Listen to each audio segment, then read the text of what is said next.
The research article that I chose to provide a basis for my project is entitled Cultural Differences in Preference for Entertainment Messages that Induce Mixed Responses of Joy and Sorrow. A little bit wordy of a title, but it did inspire several questions that I ultimately asked my interviewee, and the article also provided an interesting commentary attempting to explain individual media viewing patterns and preferences based on a cultural context. Many of the ideas and findings were in line with plenty of Western and Eastern films I have viewed personally. You look at the prevalence of superhero movies, mindless comedies, and, let's be honest, Dwayne Johnson type movies that come out in abundance from Hollywood, and you're ultimately able to understand what the authors are talking about when they give their take on American media.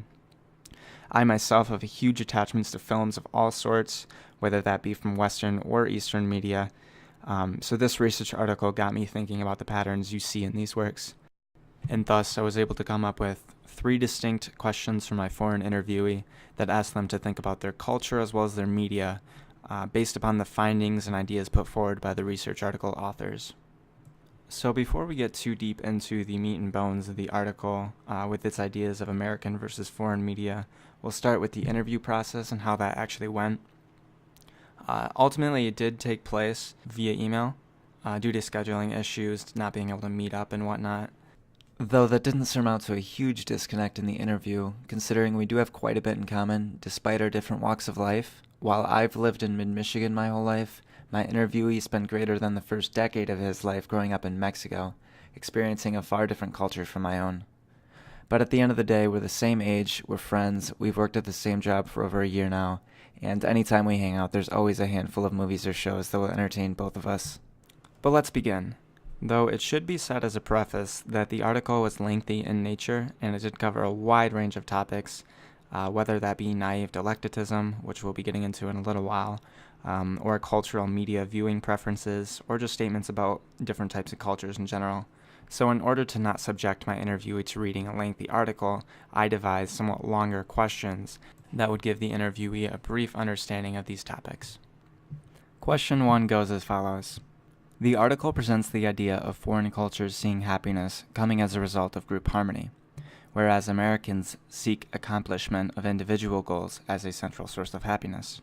In your past, when you would receive a great grade in school, did you think more of the social circumstances or more gratification at personal achievement of your goals? To which the interviewee responded, I looked at receiving a great grade in school as more of an aspect of social circumstances and group harmony, as compared to my personal gratification.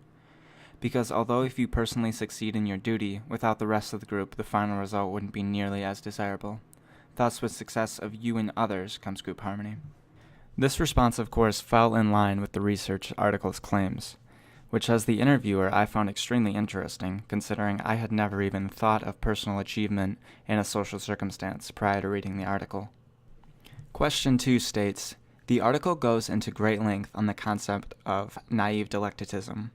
Naive dialecticism is the idea of opposing forces working in contradiction, and thus the acceptance of their coexistence as harmonious. Examples of this mechanism at work in films and TV would be morals of high-low power distances, analytic, holistic thinking, and bad becomes good, and vice versa. Or in a general sense, a balance of opposing forces. Have you noticed this mechanism at work in any foreign media you enjoy? If so, please describe in brief detail. To which the interviewee responded, I have not noticed any examples that support the article's claims.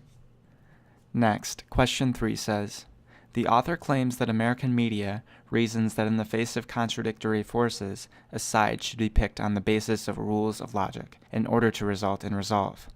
Of course, we've already discussed how foreign media is more accepting of the coexisting of contradictions, i.e., naive dialecticism. Do you find there is a noticeable difference between American and foreign media in this respect? Is one better than the other? The interviewee responded with, I do find some notable differences between American and foreign media, which can be seen by their content and the type of audience they target. The United States thinks of everything with a political culture, and to keep a wider audience, most media owners seek to avoid declaring to any political party in most mainstream content. I don't particularly find one to be better than the other. Each society does what works for them. Along with the interview process, I wanted to get some additional first-hand experience, so a trip to the theater it was. Okay, so I am here at an American movie theater, and as an experiment, I'm going to take a trip up and down these halls, and we're going to take a look at the promotional movie standees for upcoming films, and we're going to see if these upcoming films fit into the author's claims of American movies being more about pleasure and escapism. Let's see what we find. In this segment, you'll see several mainstream movies that do fit into the claims that the article makes of American movies, but it is important to remember this isn't the case for every movie that is coming out in America.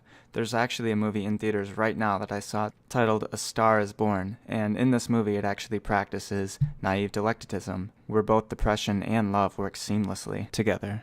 All in all, I can understand and get behind several of the points that are made throughout the research article, yet I do find it's a bit too much of a generalization to say one culture makes this type of media and the other makes this type of media. I find the content of the media to be more on the shoulders of the artist who is behind a particular project, rather than making any grand assumptions.